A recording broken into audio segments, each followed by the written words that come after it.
Հորդանան գետի արևմտյան ափին ավելի քան 50 իսրայելցի նորաբնակներ քարերով և զենքերով ներխուժել են Պաղեստինի Քաֆր Մալիք քաղաք։ Սպանել 3 մարդու, հրդեհել տներ, մեքենաներ։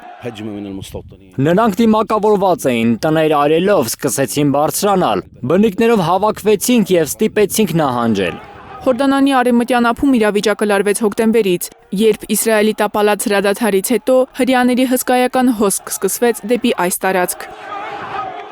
Պաղեստինի առողջապահության նախարարության տվյալներով իսրայելցի նորաբնակների ու պաղեստինցիների բախումների հետևանքով 8 ամսվա ընթացքում զոհվել է ավելի քան 750 պաղեստինցի։ Իսրայելը պաշտոնապես հայտնում է 26 հրեայի մահվան մասին։ ՄԱԿ-ի տվյալներով այս տարվա առաջին 4 ամիսներին Հորդանանի արևմտյան ափի նորաբնակների կողմից տեղի է ունեցել 487 հարձակում։ Իսրայելցի նորաբնակներն այրել են որդուս մեքենան և վանդալիզմի ենթարկել նրա տունը, հարազատներից տներն են այրել։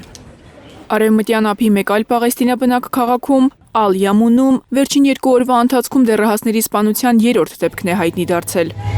Աղոթքներով է լույսը բացվել ոչ միայն արևմտյան ափում, այլև Գազայում, որտեղ հումանիտար օգնության բոլոր ճանապարհները շարունակում են փակ մնալ։ Զոհեր ինչ մեղք էին գործել, աշխարհը լուր հետևում է, թե ինչպես ենք մենք կորցնում մեր որդիներին, մեր անմեղ երեխաներին։ 7 հոգանոց ընտանիք ունեի, ոչ ոք չի մնացել։ Իսրայելի օդային հարվածներից միայն այս գիշեր 72 պաղեստինցի է զոհվել։ Մարիամ Ամերջանյան, Նորայր Հակոբյան, Հայլուրի համար։ Հայաստանում և աշխարհում տեղի ունեցող իրադարձությունների մասին առաջինն իմանալու համար բաժանորդագրվեք մեր ալիքին, սեղմեք զանգակը, որ բաց չթողնեք ամենահրատապը, ամենակարևորն ու հետաքրքիրը։